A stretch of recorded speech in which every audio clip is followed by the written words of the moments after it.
इस वक्त जो कुछ हो रहा है कुर्रे अर्ज़ पर वो अल्हम्दुलिल्लाह खुदा की खास रहमत है और इसी से दुनिया में मुस्तकिल क़याम अमन के लिए पाकिस्तान की कोशिशें मुसलसल रंग ला रही हैं। वज़ीर आज़म शहबाज शरीफ अरब और खलीजी ममालिक के दौरे कर रहे हैं। Field marshal general Syed Asim Munir Iran के अहम तरीन दौरे पर हैं और इन्हीं सिफारती और क़याम अमन की कोशिशों के दौरान फिर आज ईरानी हुकूमत ने आबनाए हुर्मुज़ को खोल दिया है।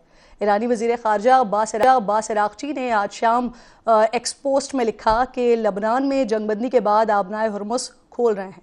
तिजारती जहाज़ जंगबंदी की बकिया मुद्दत के दौरान मुकर्रर करदा रास्ता इख्तियार कर सकेंगे। अमरीकी सदर डोनाल्ड ट्रंप ने ईरान की तरफ से आबनाए हुर्मुज़ खुलने पर शुक्रिया अदा किया और लिखा कि अमरीका की मदद से ईरान आबनाए हुर्मुज़ में बिछी बारूदी सुरंगें भी साफ कर रहा है। आज ही के दिन अमरीकी सदर ने दुनिया के लिए बेहतरीन दिन करार दिया है और वज़ीर आज़म शहबाज शरीफ और फील्ड मार्शल आसिम मुनीर का शुक्रिया अदा किया है और उन्हें फिर से फंटास्टिक शख्सियात कहा है। आबनाए हुर्मुज़ खुलने के साथ ही आलमी सतह पर तेल की कीमतें ये तेज़ी से नीचे आना शुरू हो गई हैं। तकरीबन 5 दहाइयों तक लड़ने वालों के रवैये में इस्लामाबाद में 21 घंटे की तारीखी बैठक के बाद अब मुसलसल तब्दीली नज़र आ रही है, जिसका मुकम्मल क्रेडिट डेफिनेटली एब्सोल्युटली पाकिस्तान को ही जाता है। इस्लामाबाद टॉक्स के चंद दिन बाद कल अमरीकी सदर डोनाल्ड ट्रंप ऐलान कर चुके हैं कि ईरान जंग जल्द ख़त्म हो रही है। सबसे बढ़कर अमरीकी सदर का यह ऐलान कि ईरान से डील हो गई तो मुआहदे पे दस्तखत के लिए वो इस्लामाबाद आ सकते हैं। ये तमाम मज़बूत पेशरफ्त पाकिस्तान की अमन के लिए अनथक कोशिशों का मुंह बोलता सबूत है। वज़ीर आज़म और फील्ड मार्शल की अमन के लिए काविशों का एतराफ़ करते हुए अमरीकी सदर उनकी तारीफ़ में बारहा वज़ीर आज़म और फील्ड मार्शल को ज़बरदस्त शख्सियात करार दे चुके हैं। हमारी अमन की इन्हीं काविशों के नतीजे में इसराइल और लेबनान के दरमियान भी 10 रोज़ा सीज़ फायर हो गया है, जिसका ऐलान अमरीकी सदर ने किया है। जबकि ईरानी पार्लियामेंट के स्पीकर मोहम्मद बाकर कालिबाफ ने जंग बंदी में पाकिस्तान की सालिसी की कोशिशों को सराहते हुए हुकूमत पाकिस्तान और फील्ड मार्शल सैयद आसिम मुनीर की काविशों का शुक्रिया अदा किया है। और ईरानी वजारत ख़ारजा के तर्जुमान इस्माइल बकाई ने बताया कि लबनान में जंगबंदी पाकिस्तान की सालिसी में तय पाने वाले इब्तदाई ईरान अमरीका मुआहदे का हिस्सा थी।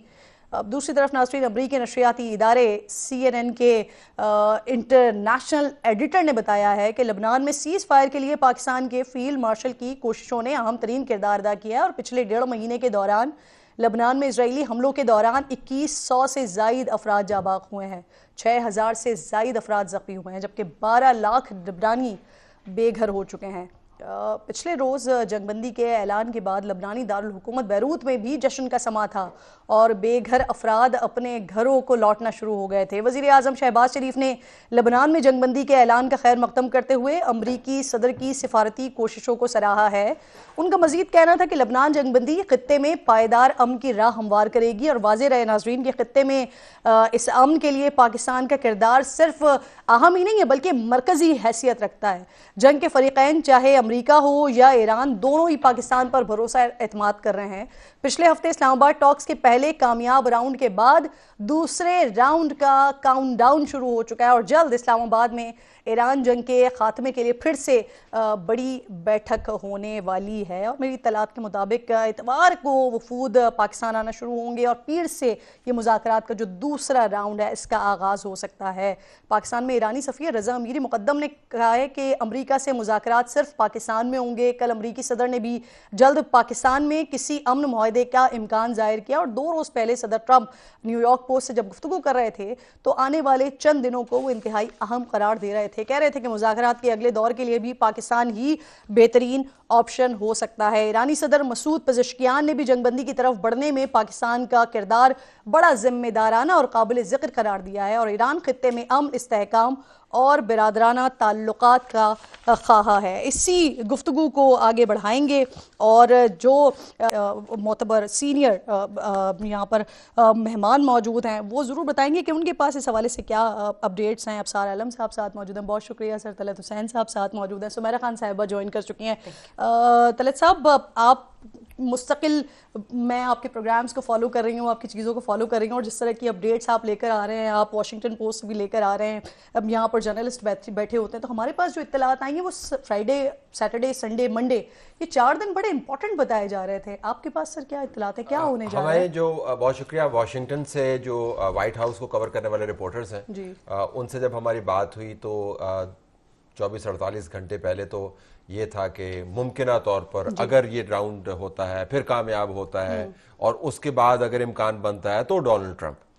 लेकिन आज फर्क ये आया है कि वो दूसरा राउंड तो बस तय है, वहां से जो इतलात, जो फीलिंग आ रही है।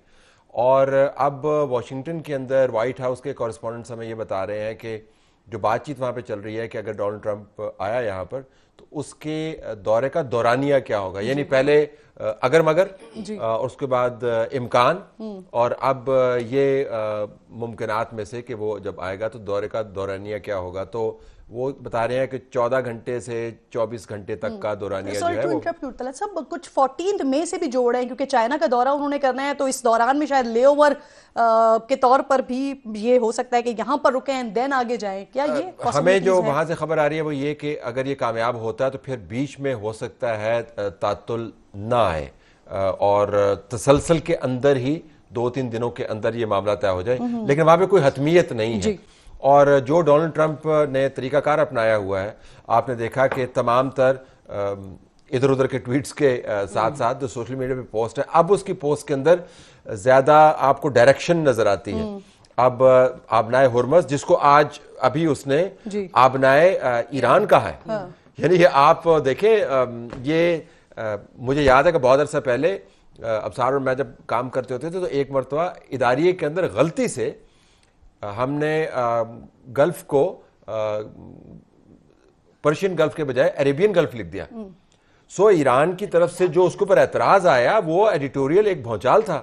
अब अमेरिका का सदर जो है ये इसको तस्हीह कर देगा, लेकिन मैं वैसे कह रहा हूं कि वो ईरान उसके सर के ऊपर कितना था, उसको आबनाए ईरान कह दिया। अब न जाने यूएई में इस वक्त क्या हो रहा होगा या दूसरे ममालिक में क्या हो रहा होगा। सो अब वो आपको आबनाए हुर्मस के खुलने के बाद ईरान का शुक्रिया अदा कर रहा है। तो आप शुक्रिया उसका अदा नहीं करते जिसके ऊपर आपने हमला करना होता है, शुक्रिया उसका अदा नहीं करते जिसके साथ आपने मुस्तकबिल में या फौरी मुस्तकबिल में लड़ाई करनी होती है। शुक्रिया उसी का अदा करते हैं जिसको आपको पता है कि अब इसके साथ मामलात हमारे तय हो चुके हैं।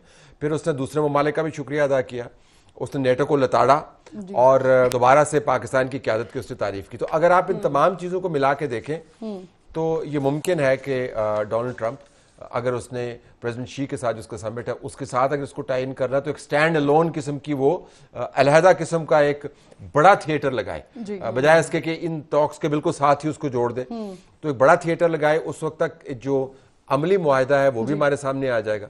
अभी जिस ड्राफ्ट की हम बात कर रहे हैं वो असूली ड्राफ्ट है, यानी दोनों पार्टीज की जिम्मेदारियां क्या है और दोनों पार्टीज ने किन किन चीज के ऊपर इत्तफाक किया है, और सीज फायर का तसलसल होगा, हतमी सीज फायर होगा, न्यूक्लियर का क्या होगा। ये इत्तफाक राय वाला डॉक्यूमेंट है जो साइन हुआ। जब डोनाल्ड ट्रंप अगर प्रेसिडेंट शी के साथ आके यहाँ पे साइन करना चाहता है तो फिर वो एक बड़ा ड्राफ्ट होगा जिसकी बाकायदा शिकें होंगी, क्लॉजेस होंगी, जो टेक्निकल ड्राफ्ट है। तो चाहे अभी हो या तब हो, लेकिन मुझे लगता है कि आजकल की डेवलपमेंट्स के बाद तो चीजें बहुत तेजी से डेवलप होना जो है वो ठहर गया। तेजी में हमें लगता है कि बहुत ज्यादा तेजी में दिखाएं कि अभी डोनाल्ड ट्रंप ने परसों आ जाना है। सो अभी लोग, मैं एक फंक्शन में था, लोग पूछ रहे थे जैसे कब आ रहे हैं जी, तो मैंने कहा जी अगर हमें पता होता तो मैं यहाँ पे बैठा होता, मैं जाकर प्रोग्राम के अंदर बात ना कर रहा होता। But I think it's the direction now, अब उसके अंदर बहुत क्लैरिटी। बिल्कुल ठीक।